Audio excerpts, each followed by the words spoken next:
liberado a los 3 líderes que están en el Cerezo, que deberían ya trasladarlos a una cárcel de Oaxaca porque ya tienen resoluciones judiciales en ese sentido. Entonces parece que el gobierno tampoco quiere poner nada de su parte, ¿no? Sí, también así lo observamos nosotros.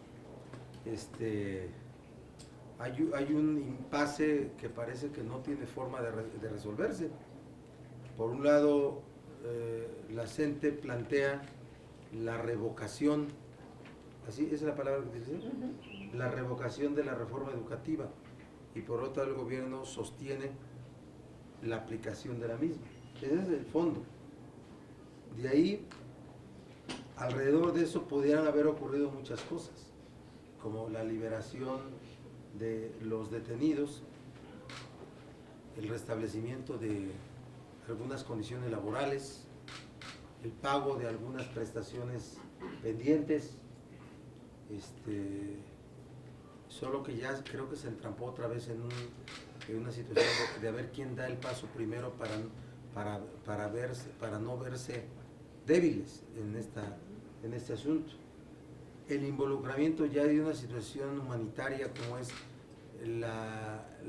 los familiares de las víctimas complica mucho más el tema, y no porque no deba ser atendido, debe ser atendido, pero la connotación que comienza a dárseles es otro Ayotzinapa, ¿no? Un asunto así de humanitario que no tiene forma de resolver. Entonces sí, yo estoy de acuerdo contigo, debieron haber sucedido ya más cosas.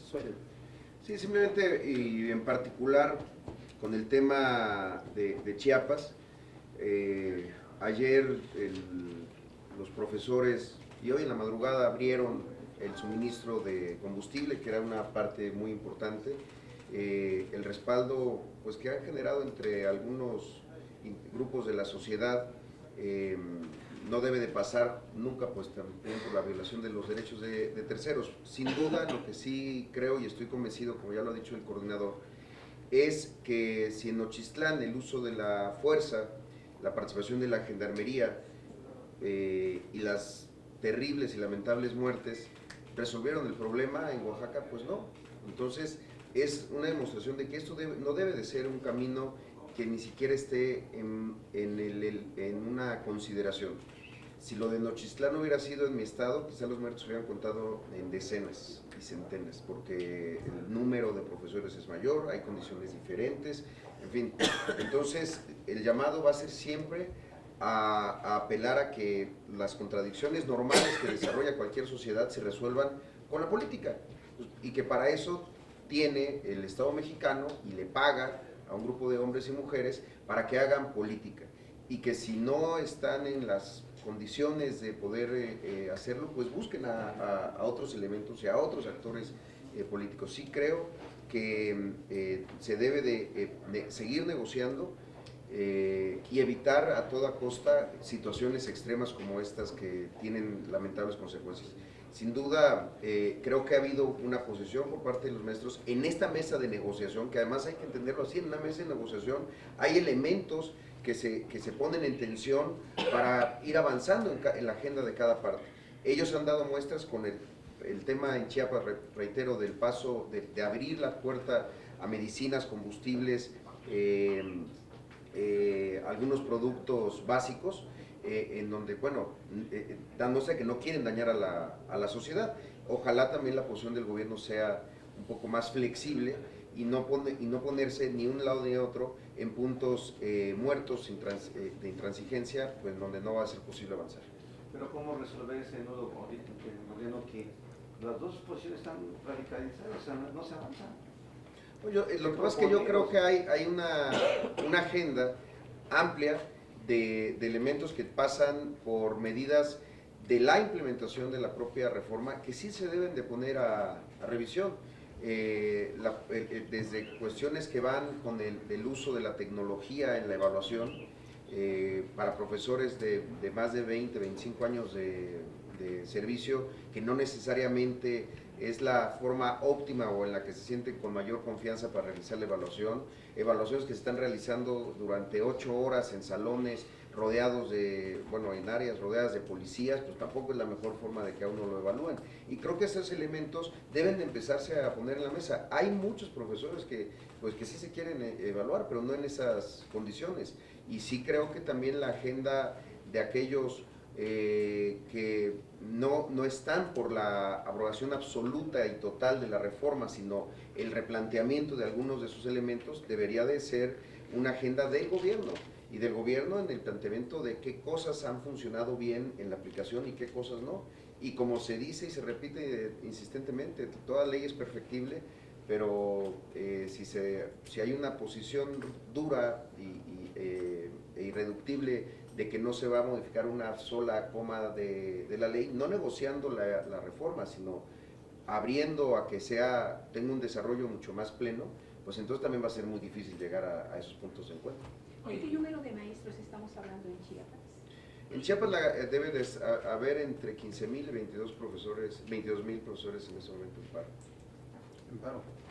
Aguari. No, hay quienes han planteado que en la propia lectura de la ley, y aquí cito a Hugo Aboites, que ha escrito algunos artículos en La Jornada, en las que de la propia ley deviene una parte, digamos, menos punitiva, que es, digamos, la parte más fuerte del conflicto o digamos, de lo que ha mantenido roto el diálogo. Yo creo que ha llegado el momento de tener esa posición de flexibilidad por parte del gobierno que permita, manteniendo la reforma, es importante subrayarlo, pues tener puntos de acercamiento.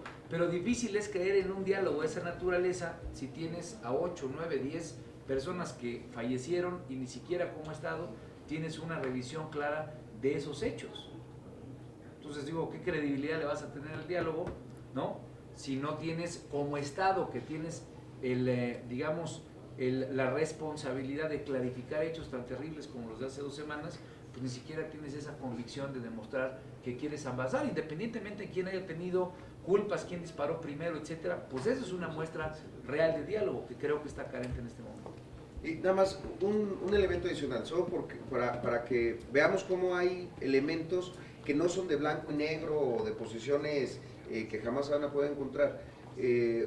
Nosotros hemos tenido 2 posiciones aquí en el propio Senado de propuestas para buscar acercamientos. Pongo 2 ejemplos. Uno, sí creo que el ajuste, que puede ser muy responsable por parte de la Secretaría de Hacienda, que se anunció después del Brexit, no debería de incluir dentro de ese recorte nada que tenga que ver con educación en este momento. Y hay un porcentaje amplio de los 22 mil millones, de los 32 mil millones, que va a programas educativos, incluso uno que tiene que ver con la reforma educativa. Entonces, yo sí creo que es un error hoy, sobre todo si hay una coincidencia entre grados de conflictividad y estados pobres, que se reduzcan recursos a infraestructura educativa, a capacitación de profesores o a cualquier elemento que tenga que ver con la educación. El otro, hemos estado planteando que hubiera por parte del INE, del Instituto Nacional de Evaluación, un encuentro, una serie de foros o de acercamientos con especialistas de este tipo para evaluar la evaluación, para evaluar a los evaluadores. Y no es un asunto ni de resistencia ni mucho menos agresivo en términos del devenir de la reforma, es simplemente para que esté mejor. Y creo que son elementos que deben de estar en consideración para encontrar esos acercamientos y esos puntos de acuerdo. Juanillo. Más en específico, el senador Barbosa, la postura de usted respecto de los desalojos, bajo ninguna circunstancia, nunca. No, bueno, no puedes tú pronunciarte porque nunca se restablezca el orden. Yo estoy pensando en el diálogo y estoy pensando en formas de negociación que hagan flexible las posiciones de las partes. La respuesta que le di a Andrea en el sentido de liberación de los presos políticos, restablecimiento de ciertas demandas laborales, ¿verdad? Ciertas prestaciones no pagadas, ¿sí? El análisis que está haciendo el senador Robledo sobre, sin hablar de la revocación de la reforma, poder mejorar su implementación, ¿sí? Y eso, también una ley no va a ser la que se aplique en un estado y otra la que no se aplique en otro, y la que no se aplique en otro. Una ley es general. Entonces, si es el momento de hacer, o sea, nadie está hablando, que creo, en la lógica política de un estado, no hablo de entidad, de un estado como gobierno, ¿sí? De la revocación de una reforma constitucional y reforma de leyes a partir de este tipo de manifestaciones. O sea, no tendría un sustento. Se acabaría pues el gobierno. Acabaría sus días el gobierno. Ya. No podría pensarse así. ¿Sí?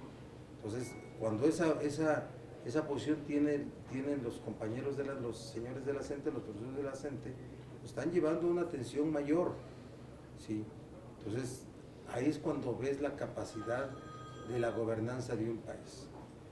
Desde mi opinión, en Nochistlán, lo que también ocurrió fue se aligeró la inteligencia, la disciplina y los protocolos de las fuerzas del orden para llevar a cabo ese desalojo, ¿sí?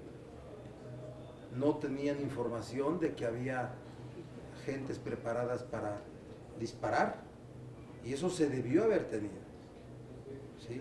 Después, la respuesta que se dio a disparos, si es que primero dispararon, que no está determinado, no hay determinado nada, ¿sí?